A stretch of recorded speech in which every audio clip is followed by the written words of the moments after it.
तो चलिए आज भारत की राजधानी में हुए एक धमाके की कहानी को समझते हैं और ये भी देखेंगे कि कैसे इसकी जांच ने एक बहुत ही पेचीदा साजिश की परतें खोली। ये धमाका कोई आम घटना नहीं थी, बल्कि एक बहुत बड़े खतरे का साफ संकेत था। और इस बात की गंभीरता का अंदाजा इसी से लगाया जा सकता है कि खुद होम मिनिस्टर फौरन मौके पर पहुंच गए थे। लेकिन सरकार ने इसे आतंकी घटना करार देने में लगभग 24 घंटे लगा दिए। ये देरी क्यों? असल में सरकार की ये सोची समझी चुप्पी ही पहला सुराग थी कि मामला सिर्फ एक धमाके का नहीं, बल्कि एक बड़े जियोपॉलिटिकल खेल का हिस्सा है। अच्छा, तो इस पूरी कहानी को ठीक से समझने के लिए हम इसे 6 हिस्सों में देखेंगे। पहले एक धमाका और एक अजीब सा ठहराव, फिर युद्ध के शब्द, उसके बाद सुरागों की खोज कैसे हुई, फिर नेटवर्क का पर्दाफाश, इसके बाद घबराहट में उठाया गया कदम, और आखिर में वो अनसुलझे सवाल जो आज भी बाकी हैं। तो चलिए पहले हिस्से से शुरू करते हैं। सरकार की जो शुरुआती प्रतिक्रिया थी वो एक तरह से रणनीतिक धैर्य का कमाल का उदाहरण थी।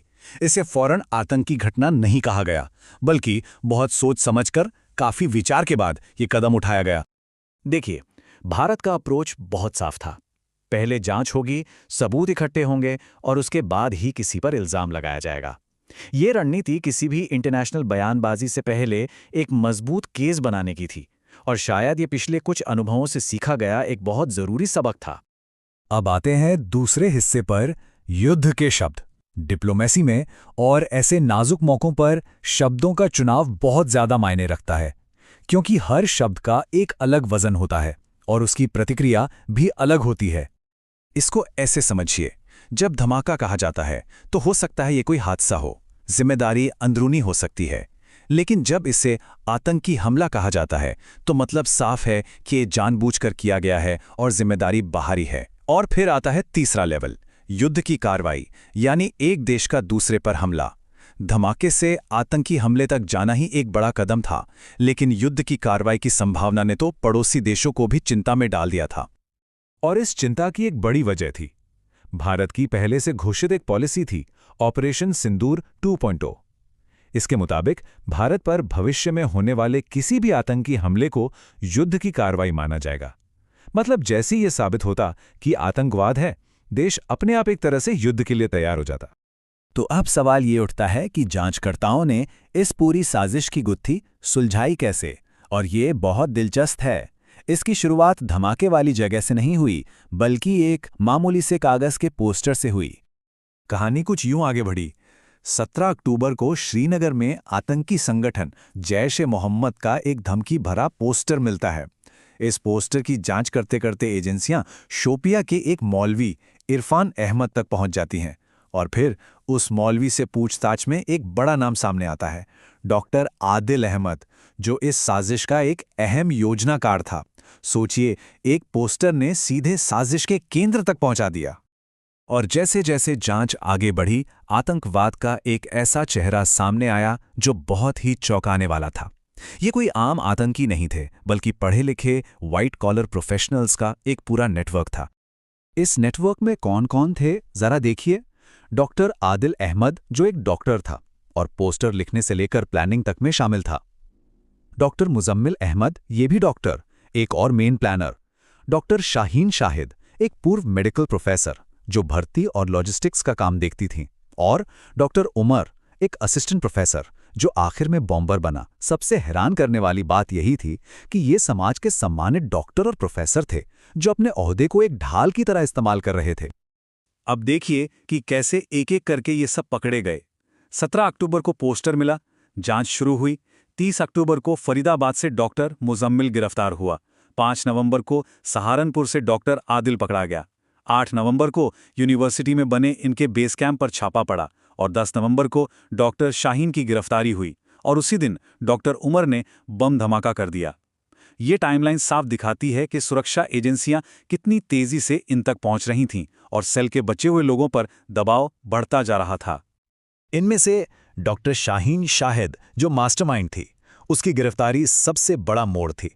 वो एक पूर्व मेडिकल कॉलेज प्रोफेसर थी, जैश-ए-मोहम्मद से जुड़ी एक महिला आतंकी ब्रिगेड के लिए भर्ती करती थी, और पिछले 2 साल से वो विस्फोटक जमा कर रही थी। अपने प्रोफेशन का फायदा उठाकर वो किसी के शक के दायरे में भी नहीं आई। असल में वही वो अहम कड़ी थी जो इस सेल को पाकिस्तान में बैठे हैंडलर्स से जोड़ती थी। 3000 किलो, जी हां, 3000 किलो विस्फोटक और बम बनाने का सामान। ये सब दिल्ली के पास अल फलाह यूनिवर्सिटी में बने इनके बेस कैंप से बरामद हुआ। ये आंकड़ा ही अपने आप में दहला देने वाला है। इतनी बड़ी मात्रा में विस्फोटक मिलने से एक बात तो साफ हो गई थी, दिल्ली का ये धमाका इनकी असल योजना का एक बहुत छोटा सा मामूली सा हिस्सा था। असल में एक बहुत बड़े कई शहरों को दहलाने वाले हमले को नाकाम कर दिया गया था।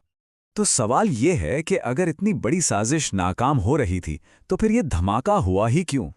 असल में ये धमाका ताकत दिखाने के लिए नहीं किया गया था। ये एक ऐसे आदमी का आखिरी कदम था जो चारों तरफ से घिर चुका था और घबराहट में था। जो बॉम्बर था, डॉक्टर उमर, उसे पता चल चुका था कि पूरा नेटवर्क तबाह हो रहा है।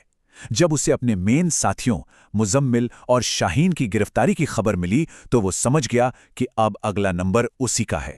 और इस बात के कई सबूत हैं कि ये हमला बहुत जल्दबाजी में किया गया। देखिए, धमाका किसी बड़े टारगेट पर नहीं बल्कि एक चलती कार में किया गया। जो हजारों किलो विस्फोटक जमा था उसका एक छोटा सा हिस्सा ही इस्तेमाल हुआ। धमाके से कोई बड़ा गड्ढा तक नहीं बना, जो बताता है कि आईईडी शायद ठीक से बना भी नहीं था। साफ है वो ताकत से नहीं बल्कि पकड़े जाने के डर से ये सब कर रहा था। जो हाथ लगा उसे लेकर राजधानी की तरफ भागा ताकि पकड़े जाने से पहले जितना हो सके उतना नुकसान कर सके। तो मुख्य साजिश तो नाकाम हो गई, बॉम्बर भी मारा गया, लेकिन जांच एजेंसियों के लिए ये कहानी अभी खत्म नहीं हुई है। अभी भी कई सवाल बाकी हैं। और भारत के प्रधानमंत्री का बयान भी यही इशारा करता है। हमारी जांच एजेंसियां इस साजिश की तह तक जा रही हैं। इस बयान से साफ है कि हर एक कड़ी को, चाहे वो देश के अंदर हो या बाहर, उसके अंजाम तक पहुंचाया जाएगा। तो आखिर वो कौन से सवाल हैं जो अभी भी अनसुलझे हैं? सबसे बड़ा सवाल, ये 3000 किलो विस्फोटक आखिर आया कहां से? इसका असली सोर्स क्या था? दूसरा, बॉम्बर के साथ एक और कार, एक इकोस्पोर्ट देखी गई थी, उसका ड्राइवर कौन था? और तीसरा, इस सेल के सदस्यों ने तुर्की की यात्रा क्यों की थी? उसका मकसद क्या था? ये सवाल दिखाते हैं कि इतनी बड़ी कामयाबी के बावजूद खतरा अभी टला नहीं है और जांच की राह अभी भी बहुत लंबी और जटिल है।